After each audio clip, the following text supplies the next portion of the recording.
Russia. Okay, fair enough. More breaking news coming in. Vladimir Putin has welcomed Laos into the SCO as a partner member. Applications from a dozen states are currently being considered for the observer, I beg your partner status. Let me also bring in Professor Aman Agarwal into this conversation once again. Professor Agarwal, this is obviously one more reason for India to celebrate, as like I said earlier on as well. It's a diplomatic victory at a number of levels. India got to say what it had to. India, of course, fomented further ties with Russia. India also went on to give a message to China and, of course, Pakistan in direct terms that terrorism in all its forms will not stand. But what actually all these countries are in fact worried about and working towards is a new world order, perhaps a new lifeline when it comes to securing trade and proliferating and expanding trade into countries that they are perhaps not used to. Do you think that the tariffs have galvanized a feeling in most of these countries to find newer markets? And it's always a blessing in disguise when you have to face such problems? No, I think what you rightly said is it's a blessing in disguise. In fact, the old Silk Route was coming from the old Hindustan, not at that time India. And let me put it very point blank, all countries across the globe are friends with India, not to misread or in any form, including Pakistan. We have provided support to Pakistan both in terms of grains, in terms of medicine, even during COVID and otherwise in the past, whenever they've had earthquakes and others, despite our discontentments on border and wars which have happened between Pakistan and India. So there is no question it was a part of India before it was created as India and Pakistan. So let us understand very, very frankly that trade is something which has connected India traditionally for over 3,000 years across the globe. Europe would not know textile and spices if it was not for Indian traders to take those spices and textiles to Europe. Some of the communities have interlocking with Indian heritage as well, going to Nordic Europe as well, and even towards Hungary and other countries.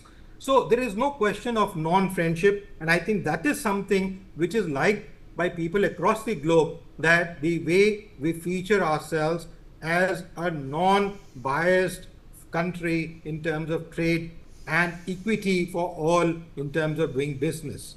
India's, fortunately, growth path structure with fiscal control by the government has led to the fastest growing economy in the world post-COVID, and it has contained to that level even today.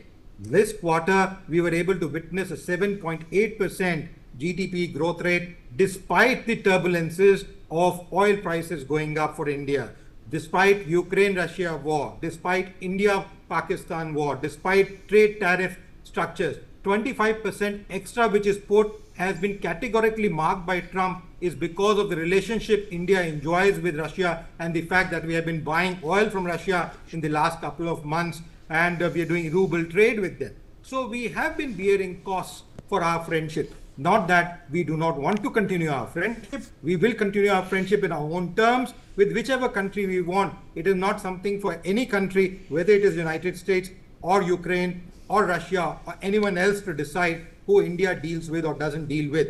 Diplomatically, it has been done well. Economically, we are doing well. As I said, despite all these turbulences, when Europe is having hyperinflation and not able to stabilize, when Fed is not able to stabilize United States of America and US is going down the drain, and that's where Trump is wanting to raise this tariff framework to raise more money in their own economy, India has been doing well, primarily because of the fact the way government policies and the fiscal spending has been brought under control by this government in the last 2 terms, and no extravagant spending is happening on account of just giving sweets to people at large. I think that is something which Standard & Poor's also appreciated just on 27th when Trump launched the 50% tariff rate, stating that the long-term rating was upgraded from BBB- to BBB, and the short-term rating was upgraded from A3 to A2, clearly talking about the stability in the economy. They're talking about the macroeconomic structures, talking about the policy framework implementation, and the inflation being under control. Now, these are some things which are critical for an economy.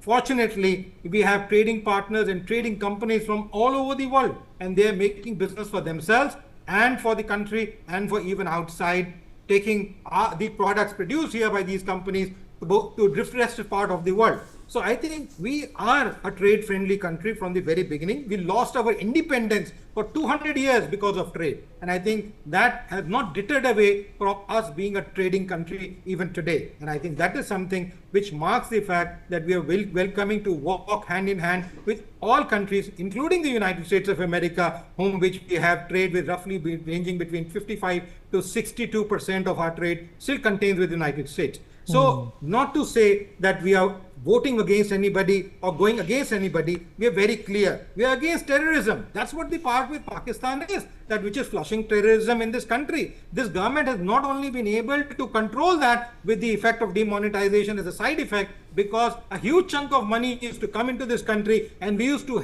see blasts happening in some or the other market, almost in all zones of this country, almost every month, practically every month, which has largely stopped in the last 7 to 8 years. I think that is something which needs to be appreciated, that we are not seeing those kind of human losses, and we are trying to make up.